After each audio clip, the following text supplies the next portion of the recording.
Olá, seja muito bem-vinda, seja muito bem-vindo. Meu nome é José Miguel Garcia Medina e hoje nós estamos aqui gravando esta aula no dia 8 de março de 2021, Dia Internacional da Mulher.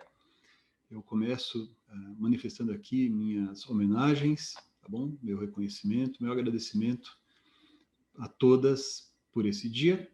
Nesta aula nós vamos falar sobre agravo interno e embargos de divergência. Estou gravando aqui esse vídeo introdutório para explicar que nós gravamos a aula há pouco, mas por algum defeito, algum problema aqui, talvez de configuração, a minha imagem não ficou gravada. No lugar da minha imagem, quando eu falava, ficou apenas uma fotografia estática. Mas os julgados, a legislação que a gente usou, ficaram ali todos mencionados, então mesmo assim eu vou deixar a aula aqui disponível para aqueles de vocês que quiserem revisar a matéria, tá certo? Ou para aqueles que eventualmente quiserem ver o tema pela primeira vez também, tá bom? Peço desculpas por esse problema, mas fico aí à disposição de vocês para, se vocês assim o desejarem, a gente voltar a falar sobre a matéria para dúvidas e sugestões também. Abraço, obrigado. E fiquem com a aula na sequência, ok?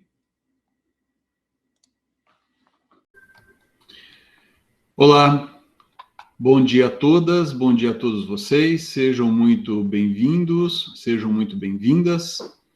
Hoje é dia 8 de março de 2021, dia que se celebra, né, a data em que se celebra o Dia Internacional da Mulher. Eu queria saudar todos vocês aqui, todas vocês aqui presentes, né, todas as alunas aqui da nossa universidade, as colegas aqui dessas turmas, as alunas da universidade e todas as mulheres que eventualmente assistirem esse vídeo, tá bom? Fica aí o registro da minha homenagem, o registro do meu agradecimento, ok? Hoje nós vamos ter a última aula de recursos em espécie. Nós estamos trabalhando aqui no curso de graduação em Direito, quarto ano, disciplina de recursos e de execução, né? Direito Processual Civil 2, e estamos terminando hoje a exposição relacionada a recursos no processo civil, tá certo? Na sequência, nós vamos falar de ações autônomas de impugnação, a começar pela ação rescisória, e quando terminarmos, vamos falar daí, então, de execução e cumprimento de sentença. E para o encontro de hoje, eu reservei uma exposição sobre dois recursos, a respeito dos quais nós já vimos falando ao longo das aulas, mas hoje, formalmente, nós vamos nos dedicar, ou nós vamos registrar especificamente, né, aquilo que de mais relevante interessa, sob o nosso ponto de vista, para a compreensão da matéria, tá certo? Então, notem, o primeiro ponto interessante, pessoal, que nós devemos considerar é o seguinte: o Código de Processo Civil de 2015 trata o agravo interno como recurso, certo? Então, lá atrás, o 994 do CPC, quando fala das espécies de recurso, menciona o agravo interno, né? E o Código de Processo Civil, aqui no artigo 1021, faz referência ao agravo interno também como recurso. Esse é o primeiro ponto, tá? Por que isso? Porque, sobretudo à luz do Código Revogado, controvertia-se sobre a natureza desse meio de impugnação. Na verdade, controvertia-se até mesmo quanto a se saber se nesse caso estaríamos diante de um meio de impugnação. Alguns não consideravam agravo interno recurso, mas a lei em vigor, Código de 2015, não oferece dúvida quanto a isso. Segundo ponto importante, pessoal, é o seguinte, e me parece que vocês têm que levar isso aqui, têm que anotar, não podem esquecer isso. A simples leitura do artigo 1021 do CPC transmite a impressão de que o agravo interno seria cabível apenas no caso aqui mencionado nesse artigo 1021. Ou seja, o artigo 1021 não coloca ou não esgota, não exaure outras situações em que o agravo interno também será cabível, tá? Então, esse é o segundo ponto importante, né?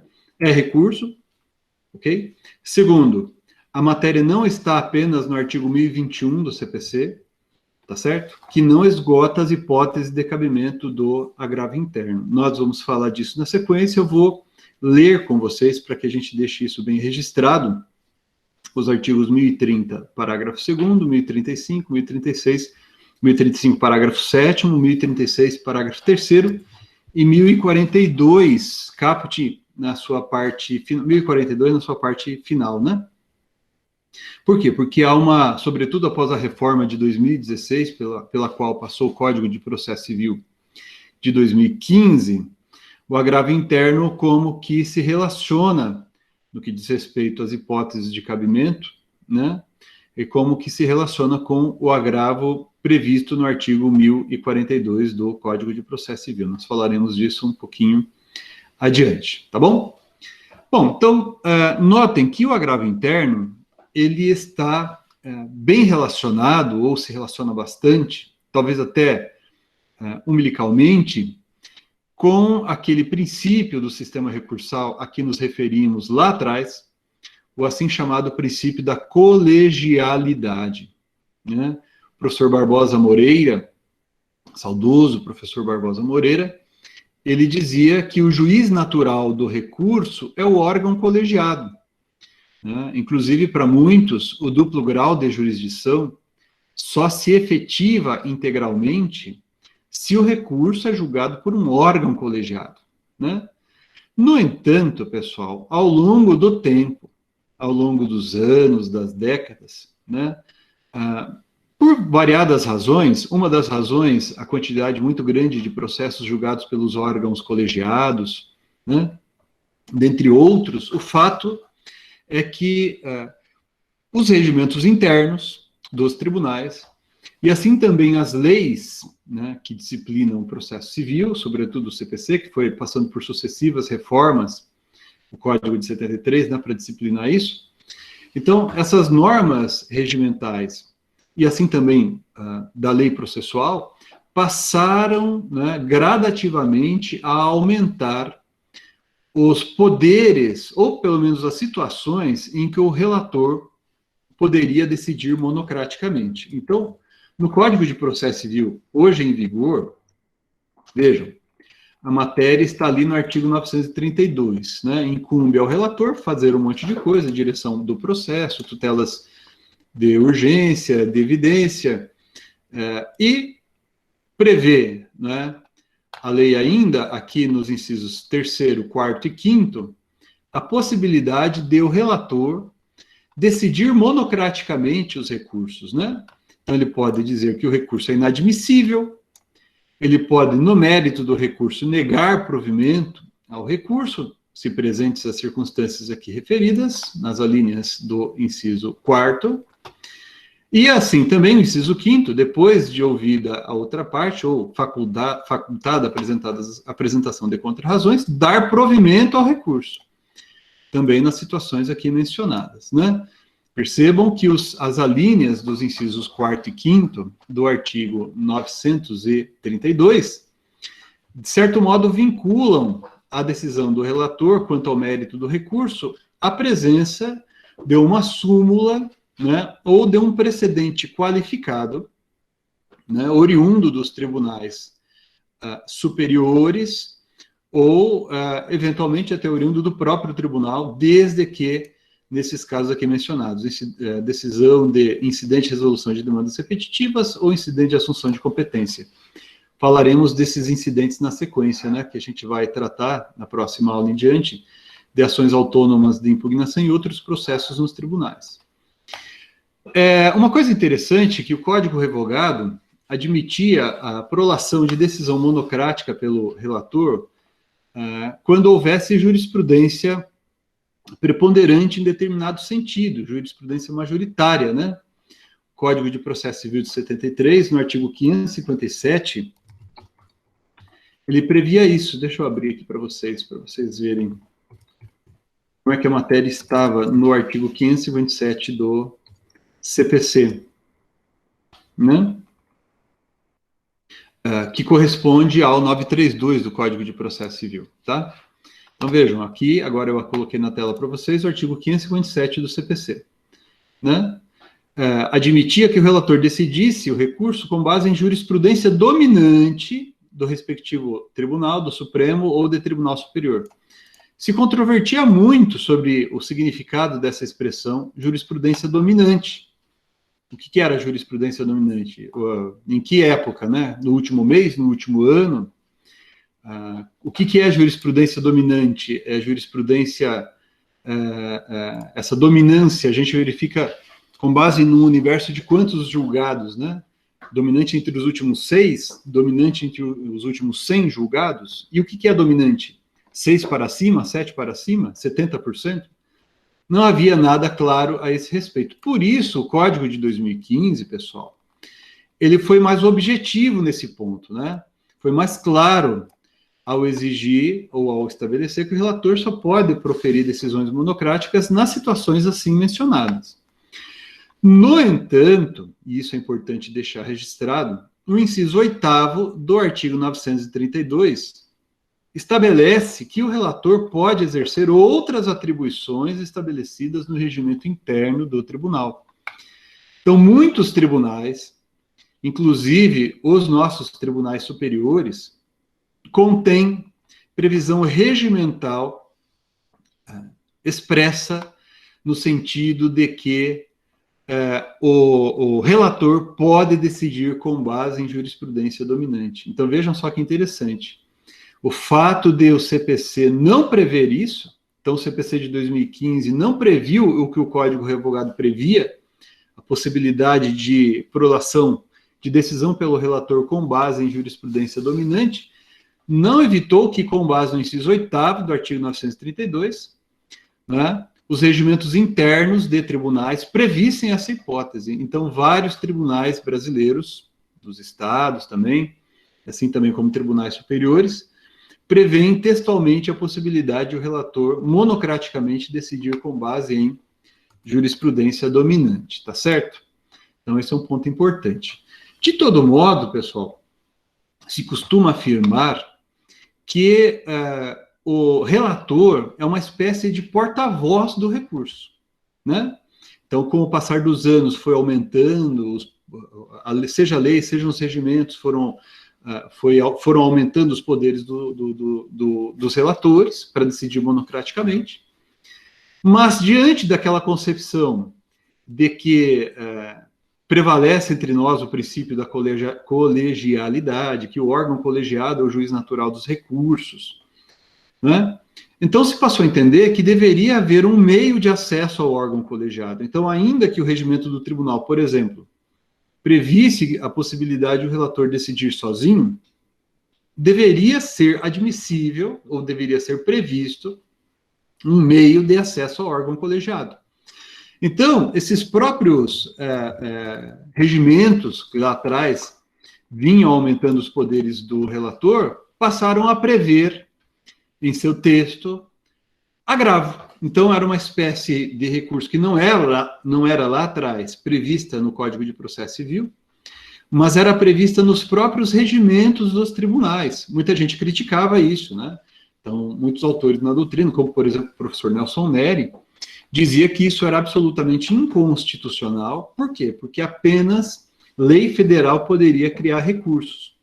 Mas como os regimentos ampliavam ou até permitiam pela primeira vez que o relator decidisse monocraticamente, os próprios regimentos foram contemplando a possibilidade de se recorrer contra esse pronunciamento, né?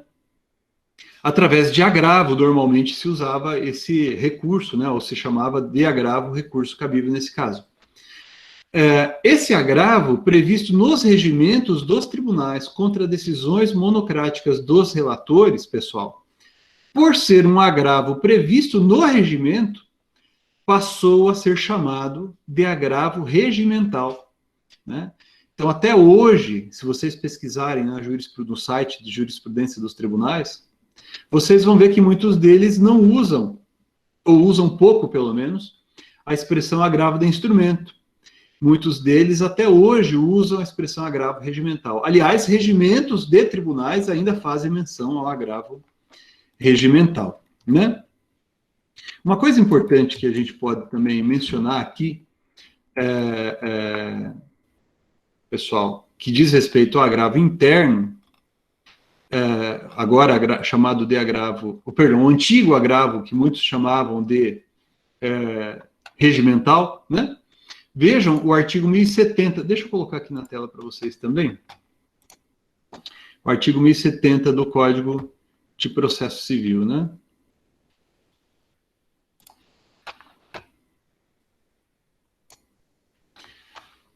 Notem, o artigo 1070 do CPC estabelece de 15 dias o prazo para interposição de qualquer agravo previsto em lei ou em regimento interno de tribunal contra a decisão do relator ou outra decisão unipessoal proferida em tribunal. Então, o artigo 1070 do Código de 2015, ele está aqui se referindo exatamente a esses agravos que antigamente eram previstos nos regimentos dos tribunais, e por isso eram chamados de agravo regimental.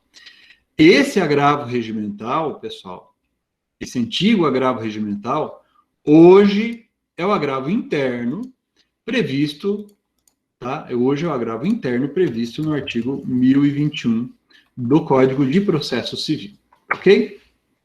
Bom, além do artigo 1021, pessoal, nós temos que considerar também, quando falamos das hipóteses de cabimento do agravo interno, outras disposições existentes no próprio Código de Processo Civil ou, eventualmente, em regimento de tribunal. Então, por exemplo, no Superior Tribunal de Justiça, né, admite-se que o presidente do STJ profira decisões monocráticas em determinados casos, inclusive não admitindo recursos, né? Isso também acontece no Supremo Tribunal Federal, mas vamos ficar aqui no STJ.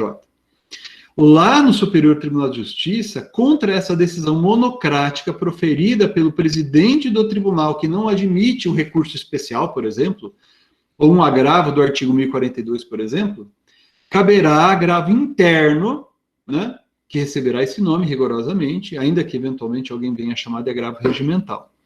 Tá bom? Então, esse é o motivo, né, da presença do artigo 1070 do CPC, e o artigo 1021, pessoal, então, ele tem que ser lido em consonância com todas essas características específicas previstas em alguns regimentos de tribunais, como essa que eu mencionei, do Superior Tribunal de Justiça, né? A previsão do cabimento de agravo interno também contra a decisão unipessoal da presidência do tribunal, que não admite, por exemplo, o agravo em recurso especial. E aqui a gente começa com a primeira observação importante que a gente tem que fazer em relação ao cabimento desse recurso, porque o artigo 1021 do Código estabelece que contra a decisão proferida pelo relator caberá agravo interno. Na verdade, pessoal, o agravo interno é cabível contra a decisão proferida pelo relator? Sim, nos casos que já mencionamos ali referidos no artigo 932 do CPC. Mas há outras situações em que cabe agravo interno e nós não estamos diante de decisão do relator. A mais importante, que eu quero registrar aqui com vocês, é a prevista no artigo 1030 do CPC, parágrafo 2º, né, de que já falamos aqui com muitas vezes, com muita frequência, vocês já devem ter percebido como essa matéria é por mim considerada importante. Então, no caso do parágrafo 2º do artigo 1030, ou seja, aquela decisão da presidência do tribunal local que determina o sobrestamento de recurso, né? Ou, por exemplo, ali no caso da linha B, né? Do inciso 1º do artigo 1030, né? Quando a presidência do tribunal local nega seguimento a recurso extraordinário ou recurso especial interposto contra acórdão que esteja em conformidade com o entendimento do Supremo ou do STJ, né? No regime exerado no regime de julgamento de recursos repetitivos, né? Que é o que está ali no parágrafo 2º, portanto, caberá o recurso de agravo interno, ok? Então, notem, o artigo 1021 do CPC tem que ser lido em consonância com essas outras disposições que tratam do cabimento desse recurso. O artigo 1030, parágrafo 2º, e eu peço a vocês para anotarem e lerem depois, além do artigo 1030, parágrafo 2º, também o artigo 1035, parágrafo 7º, e o artigo 1036, parágrafo 3º, e o artigo 1042, caput, parte final, que faz referência expressa ao cabimento de agravo interno também contra a decisão da presidência do tribunal local, sobretudo quando, de alguma maneira, aplica essa técnica relacionada aos recursos repetitivos. Então, o artigo 1021 do CPC não pode ser lido isoladamente, tá bom? Eu quero, né, destacar aqui com vocês dois aspectos procedimentais ainda relacionados a esse agravo interno. Primeiro, está no Código de Processo Civil, não na parte dedicada ao agravo interno, mas quando o legislador trata do recurso de embargo de declaração, no artigo 1024, parágrafo 3º. Artigo 1024, parágrafo 3º. Isso aqui é muito comum, sobretudo em tribunais superiores, né? Então eu peço a vocês aqui muita atenção. Os artigos 1022 seguintes tratam do cabimento do recurso de embargo de declaração. E os embargos de declaração, de acordo com o texto do Código de Processo Civil de 2015, é cabível inclusive contra decisões monocráticas proferidas nos tribunais superiores. O assunto era controverso antigamente, tá? Havia muitas decisões no sentido de que as decisões monocráticas proferidas nos tribunais superiores não seriam impugnáveis por embargos de declaração. Mas o fato é que o Código de 2015 previu isso expressamente, né? E o parágrafo 3º do artigo 1024, pessoal, estabelece a chamada fungibilidade entre embargos de declaração e agravo interno. Veja, importante aqui, embora muitos autores gostem de usar a expressão fungibilidade entre agravo interno e embargo de declaração, eu não gosto muito, embora às vezes a gente até use essa expressão, porque todo mundo faz isso, né?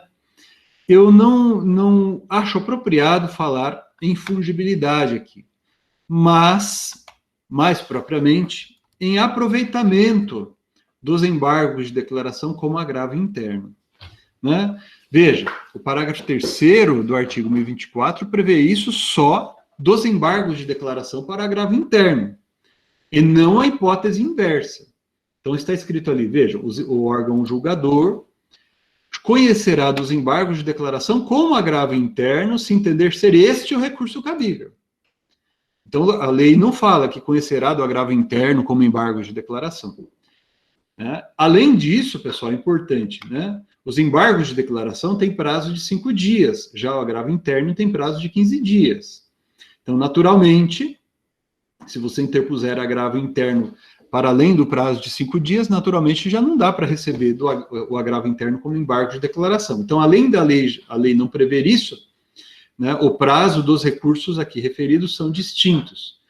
Já como os embargos de declaração são interpostos, ou devem ser interpostos no prazo de 5 dias, e sendo o caso de aproveitar esse recurso como agravo interno, fica mais fácil, né? Porque eu ainda estou dentro do prazo para oposição ou estaria dentro do prazo para oposição do agravo interno, né? E um outro ponto importante, o agravo interno não é um recurso de fundamentação vinculada como o recurso de embargo de declaração, né? O agravo interno serve para impugnar qualquer tipo de vício na decisão monocrática recorrida. Já os embargos de declaração, né, por sua vez, são recursos de fundamentação vinculada. Então, vejam, permite a lei que o órgão julgador conheça dos embargos de declaração como agravo interno, se entender ser este o recurso cabível no caso. Então, vai depender daquilo que a parte tiver estiver alegando ali nos embargos de declaração, tá certo? Agora, para fazer isso, diz a lei, o relator deve intimar o agravante, perdão, o agora agravante, né? Na verdade, o embargante, cujos embargos serão recebidos como agravo interno, para que ele previamente observe o que consta ali do parágrafo 1º do artigo 1021. Então, veja, com isso a gente já vem aqui a segunda parte, né, da nossa exposição relacionada ao 1021 do CPC, o cabimento do agravo interno. Nós já estudamos lá atrás o chamado princípio da dialeticidade dos recursos. O que significa o princípio da dialeticidade? Significa que o recorrente deve impugnar especificadamente os fundamentos da decisão agravada. Como também já observamos lá atrás, e aqui reitero, essa impugnação especificada dos fundamentos da decisão agravada tem a ver com interesse recursal, né? Vocês devem se lembrar, quando nós falamos do interesse recursal, nós mencionamos que a parte deve impugnar os fundamentos da decisão recorrida que sejam suscetíveis de manter a decisão recorrida caso, né, aquele fundamento não seja impugnado. Então, por exemplo, imaginem a hipótese em que o juiz julga procedente o pedido, uma hipótese em que o juiz julga procedente o pedido contra um determinado réu, né, condenando esse réu ao pagamento de indenização por danos morais, por duas razões. Né? Primeira razão, ele xingou publicamente aquela pessoa e ele não poderia fazer isso, por exemplo, né? E além de ter feito isso, né, fez isso publicamente, ele também publicou mensagens tal nas redes sociais. E o juiz diz assim, olha, seja pela primeira razão, seja pela segunda razão, o réu causou danos morais ao autor. Então, se eu apelar contra essa sentença, eu tenho que atacar os dois fundamentos, porque o juiz considerou que ambos os fundamentos, né, ou qualquer um dos fundamentos, é suficiente para a manutenção daquele resultado a que se chegou. Né? Outro exemplo, o juiz profere uma sentença declarando a nulidade de um negócio jurídico por duas razões autônomas. Ele diz, olha, esse negócio jurídico é nulo pelo motivo A e pelo motivo B. Se ele não fosse nulo pelo motivo A, ele será considerado nulo pelo motivo B, ou vice-versa.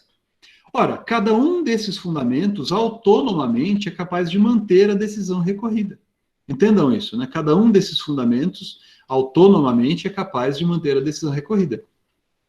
Então, por isso que se exige a observância dessa dialeticidade. Agora, isso que eu acabei de falar, pessoal, é a leitura, digamos assim, mais condizente com a ideia de dialeticidade, né? Mas o que se compreende na jurisprudência, que é bastante rigorosa quanto a isso, né, é que todos os fundamentos mesmo devem ser impugnados, né? Então, para além, inclusive, disso, que eu estou mencionando aqui, a jurisprudência é bastante exigente, né, bastante restritiva, né, e exige que, de fato, quaisquer fundamentos sejam impugnados, ainda que não digam respeito à manutenção da decisão recorrida, né? Então, isso daqui, caso de conversão do agravo de instrumento em agravo interno, o relator deve intimar a parte para que ela observe isso daqui, tá certo? A outra parte daí vai ser ouvida para apresentação de contra-razões e agora, por fim, né, que eu gostaria de chamar a atenção de vocês, é para essa multa a que se refere o parágrafo 4º do 1021 do CPC. Diz ali, ó, que quando o agravo interno for declarado manifestamente inadmissível ou improcedente em votação unânime, o órgão colegiado, em decisão fundamentada, né, condenará o agravante a pagar ao agravado multa fixada entre 1% e 5% do valor atualizado da causa. Vejam, pessoal, isso aqui é uma coisa importante, né? Eu até enviei um julgado para vocês que tratou desse tema. A lei estabelece como condição para a fixação da multa, do caso aqui referido, né, que a decisão rejeite o acórdão que julga o agravo interno, rejeite, né, esse recurso em votação unânime, seja não conhecendo, seja negando o provimento. A lei usa a expressão improcedente aqui, criticável, como já falamos em outras ocasiões, porque, a rigor, o que é procedente ou improcedente é o pedido, né? Na verdade, ao recurso é dado ou negado o provimento. Mas a lei usa improcedente aqui com esse sentido, de provido ou improvido, tá certo? Ou inadmissível. Agora, notem, a lei exige que essa inadmissibilidade, né, ou esse resultado do improvimento, né, seja manifesto.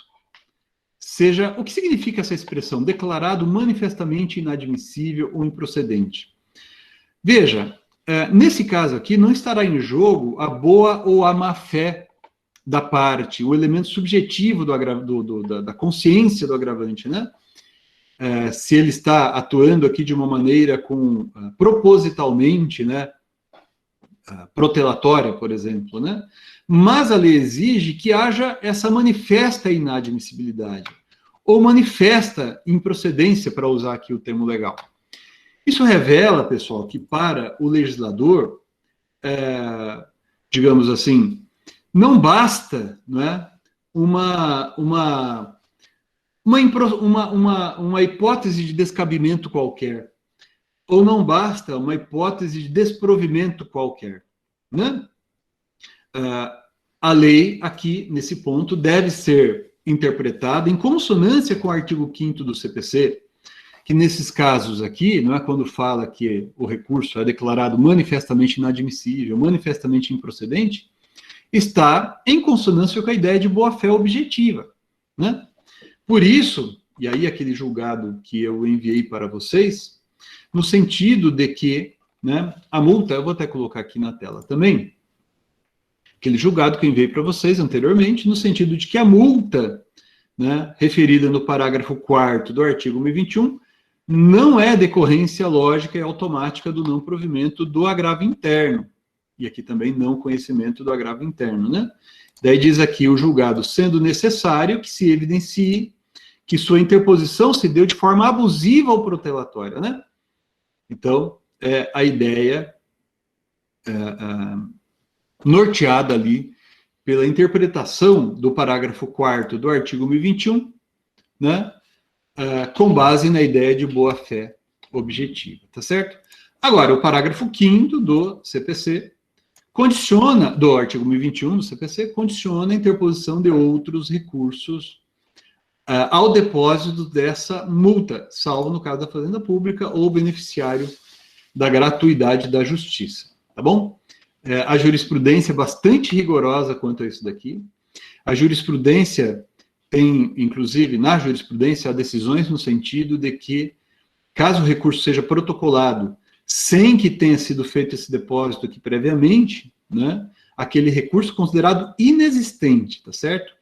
E estabelece, inclusive, que aquela decisão impugnada já transitou em julgado, porque esse recurso é considerado inexistente. Então, tomem muito cuidado com a observância também aqui do parágrafo 5º do artigo 1021 do CPC. Agora, pessoal, quero falar com vocês sobre o recurso de embargos de divergência, né? Recurso de embargos de divergência. A matéria, vou colocar aqui na tela para começarmos, a matéria está nos artigos 1043, deixa eu colocar aqui para vocês, artigos 1043 e 1044 do Código de Processo Civil, 1043 e 1044 do Código de Processo Civil, e também nos regimentos internos do Supremo Tribunal Federal e do Superior Tribunal de Justiça, ok? Qual a finalidade, com que propósito, não é, existe o recurso de embargos de divergência? Vejam, os embargos de divergência são cabíveis apenas no Supremo Tribunal Federal e no Superior Tribunal de Justiça, tá? Então, não cabem embargos de divergência, por exemplo, no Tribunal de Justiça aqui do Estado do Paraná ou no Tribunal Regional Federal da 4ª Região. Esses embargos de divergência, eles têm uma finalidade específica relacionada à função nomofilática que é desempenhada pelos tribunais superiores. Vocês vão de se recordar, nós falamos muito sobre isso lá atrás, desde a teoria geral dos recursos até da análise específica, o estudo específico do recurso extraordinário e do recurso especial. Nós falamos, né, da função nomofilática, né, desempenhada pelos tribunais superiores quando julgam recurso extraordinário e recurso especial. E falamos também da função uniformizadora, que decorre dessa função nomofilática, né? Função nomofilática de dizer o sentido da norma jurídica, né? Como deve ser interpretado determinado texto do Código de Processo Civil, do Código Civil, da Lei Federal ou da Constituição Federal, conforme o caso.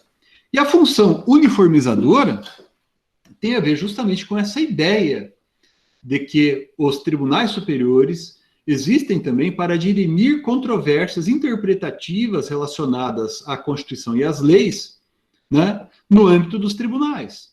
Então, é por isso, por exemplo, que cabe recurso especial quando houver divergência entre decisões de tribunais diferentes, Tribunal de Justiça do Paraná e Tribunal de Justiça de São Paulo, por exemplo. Tá bom? Ora, se essa é a função dos tribunais superiores, é inegável, né, que dentro também dos próprios tribunais superiores não pode haver divergência, né? Então, dentro dos tribunais superiores também não pode haver divergência, né? Então, os embargos de divergência são recursos concebidos pela lei com o propósito de evitar a existência de divergência jurisprudencial dentro dos próprios tribunais superiores. Porque se os próprios tribunais superiores enquanto tiverem uma orientação jurisprudencial divergente, né, a respeito do mesmo dispositivo de lei, isso vai atrapalhar, evidentemente, o desenvolvimento dessa função, que é, né, aquela função primeira dos tribunais superiores. Então, é por isso, né, que cabem os embargos de divergência nos casos aqui mencionados no artigo 1043, tá certo? Uma coisa importante, pessoal, é o seguinte: o Código de Processo Civil, na sua versão original, né, Código de Processo Civil de 2015, na sua redação original, era muito mais amplo, ou melhor dizendo, previa o cabimento bem mais amplo dos embargos de divergência. Então, por exemplo, admitia a divergência, ou admitia o recurso quando houvesse divergência sobre tema de juízo de admissibilidade. Então, por exemplo, se o juízo de admissibilidade do recurso especial, né? Então, se, por exemplo, a terceira turma do STJ dispusesse que cabe recurso especial em determinado caso, e a quarta turma do STJ, que não cabe recurso especial em determinado caso, caberia embargos de divergência.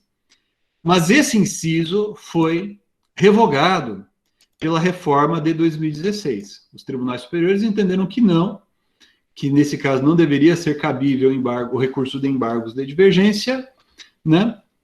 E daí eles estimularam a aprovação de uma lei. Claro que quem aprovou a lei e sancionou a lei não foi o judiciário, né? Mas eles estimularam, apoiaram uma lei que revogasse essa hipótese de cabimento. E além disso, previa-se o cabimento dos embargos de divergência quando houvesse essa divergência, mesmo com decisões ou entre decisões dos processos de competência originária dos tribunais superiores, né? Com essa mudança, né, com essa revogação, aí o cabimento dos embargos de divergência fica restrito às hipóteses do inciso 1º e inciso 3º, que vão dizer respeito, né, aos embargos de divergência, né, cabíveis contra acórdão que julga recurso extraordinário ou especial. Claro, recurso extraordinário no âmbito do Supremo Tribunal Federal e recurso especial no âmbito do Superior Tribunal de Justiça, né? Quando dirimir do julgamento de outro órgão colegiado, porque, diz a lei, os acórdãos, embargado e paradigma são de mérito. Aqui não é mérito da causa, tá certo? É mérito do recurso, né? Então, não cabe recurso de embargos de divergência contra o acórdão da terceira turma do STJ, né? Usando como exemplo, paradigma, para apontar a divergência, o acórdão de uma outra turma que não tenha conhecido do recurso. Ok? Então, quando lá no outro caso, o recurso foi considerado intempestivo, por exemplo. Mas, pessoal, e aqui uma coisa importante, reitero a vocês aquilo que a gente vem falando ao longo das aulas. Os tribunais superiores, não raro, eles concluem os julgamentos dizendo que o recurso extraordinário ou recurso especial é não conhecido, quando, a despeito do uso desse termo, em substância, ele julgou o mérito do recurso. Então, é comum decisões, acórdãos dos tribunais superiores dizendo recurso não conhecido. Mas que quando você lê a essência do julgado, o conteúdo do acórdão, você vê que ele examinou o mérito da controvérsia. Já falamos bastante disso, eu peço a vocês que vejam ali as aulas anteriores sobre recurso extraordinário especial e que a gente explica os porquês dessa confusão. E a própria lei aqui reconhece isso. Vejam o inciso 3º. É embargável o acórdão de órgão fracionário que em recurso extraordinário ou especial divergir do julgamento de qualquer outro órgão do mesmo tribunal, sendo o acórdão de mérito, um acórdão de mérito, e outro que não tenha conhecido do recurso ali na sua conclusão, né, conhecido do recurso, embora tenha apreciado a controvérsia. Ora, se apreciou a controvérsia, examinou o mérito, mas concluiu erroneamente, pelos motivos que a gente já falou exaustivamente nas aulas anteriores, pelo não conhecimento do recurso. Então, os parágrafos daí desse mesmo dispositivo legal, ok? Vamos colocar aqui os aspectos mais relevantes a serem observados pelo recorrente, né? Então, as teses jurídicas podem estar contidas em julgamentos de recursos de ações de competência originária, né? Diz o parágrafo 1º. De acordo com o parágrafo 2º, a divergência pode aplicar-se tanto em relação a temas de direito, ou pode se manifestar tanto em relação a temas de direito material ou direito processual. E a divergência, diz o parágrafo 3º, pode se dar entre acórdãos da mesma turma. Curioso, né? Mas é possível acontecer. Então, imaginem, exemplo, a primeira turma do STJ em 2015 ou 2016, era composta pelos ministros números 1, 2, 3, 4 e 5. 5 ministros. E proferiam acórdão em determinado sentido. Ok. Daí hoje, a composição é totalmente ou quase totalmente diferente. Mudaram ali 3 ministros daquela turma, né? Então, aí hoje, diz a lei, eu posso apontar como acórdão divergente aquele proferido em 2015, porque a composição da turma mudou, né? Agora, diz a lei, exige aqui a lei, né? Desde que sua composição tenha sofrido alteração em mais de metade dos seus membros. E por derradeiro, o parágrafo 4º estabelece aqui da demonstração da divergência. Então, tem que haver demonstração da divergência. E essa demonstração, pessoal, essa demonstração desse dissídio, deve observar cuidados de 2 níveis. Primeiro, a divergência, a demonstração da existência da decisão divergente. Tá? Então, aqui, a lei, olha, nesse trecho todo, que vocês vão ler aqui depois, do parágrafo 4º, né? Certidão, cópia, citação, etc., da decisão divergente, né? Ou reprodução do julgado, e assim por diante. Aqui, pessoal, eu vou compartilhar com vocês um julgado que eu pedi para vocês analisarem, né?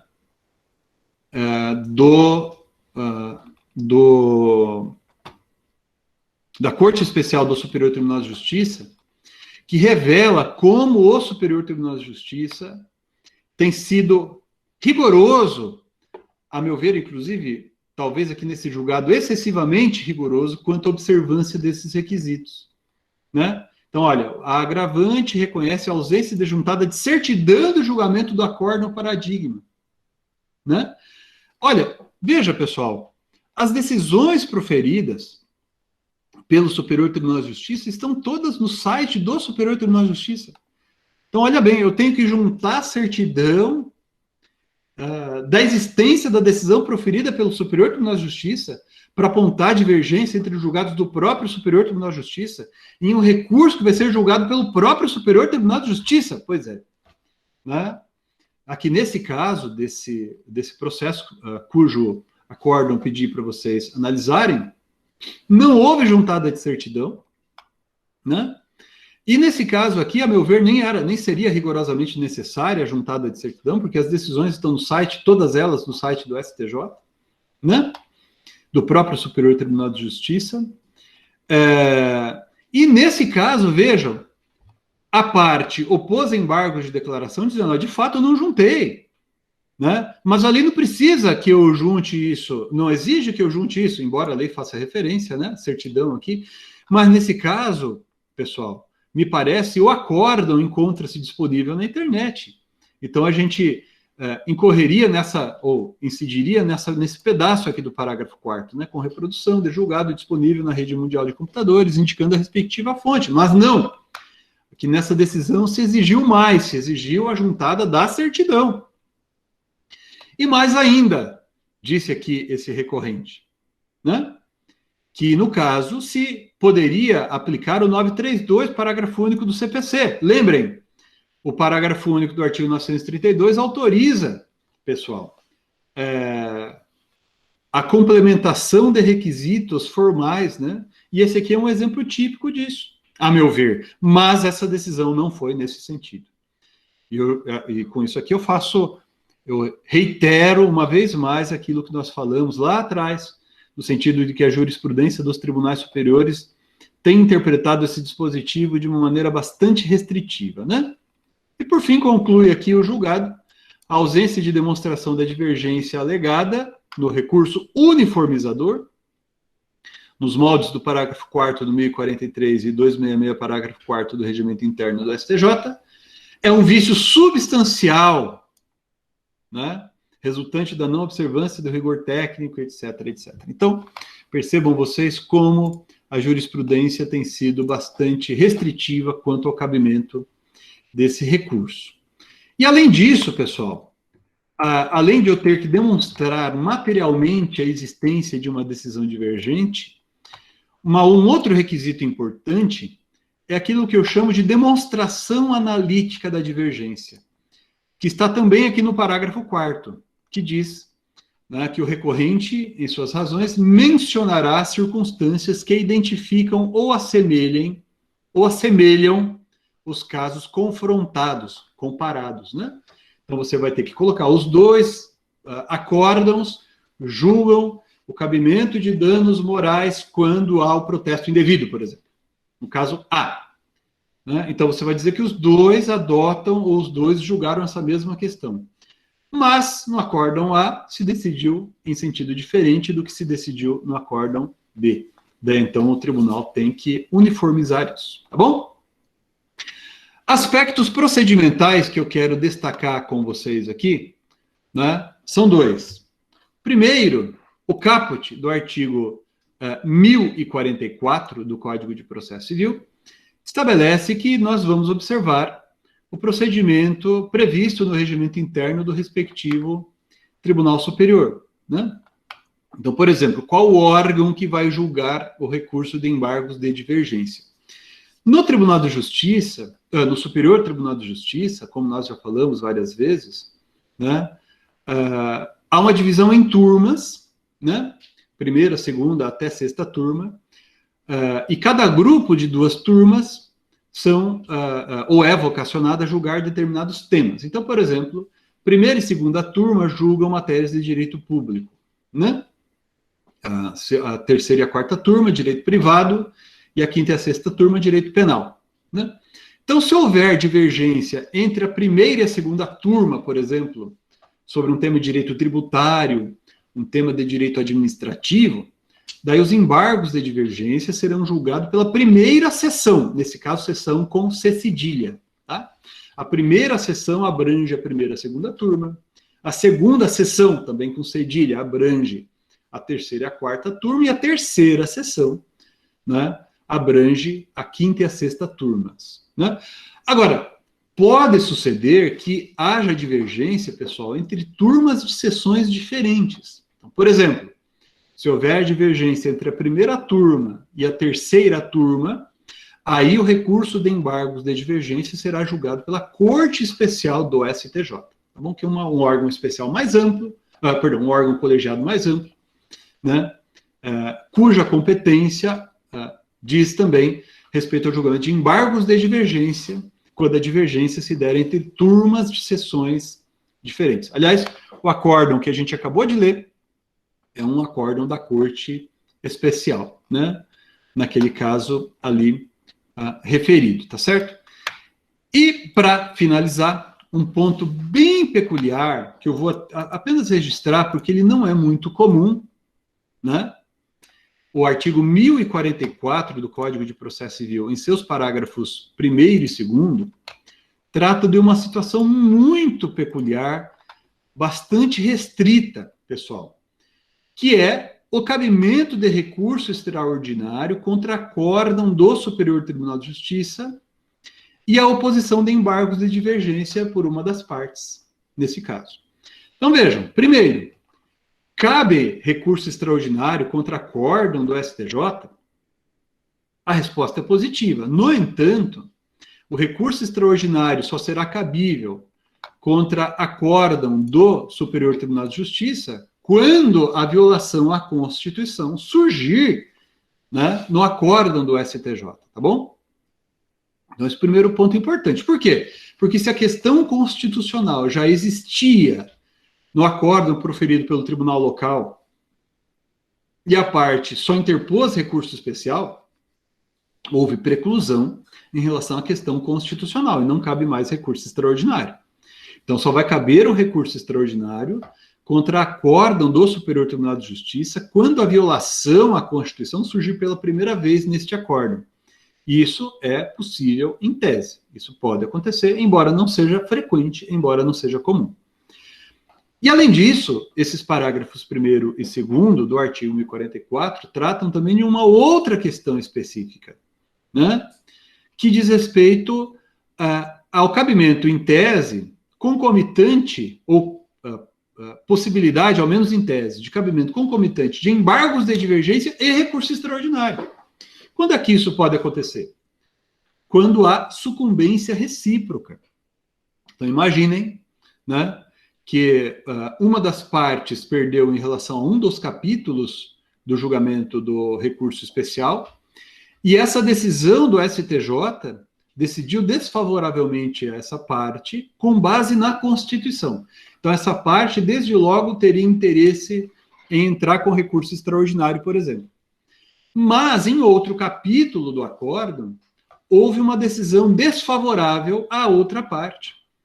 E essa outra parte encontra um acórdão de uma outra turma, qualquer ali, e opõe embargos de divergência. Então, o que é que diz aqui a lei nesse parágrafo 1º do artigo 1044?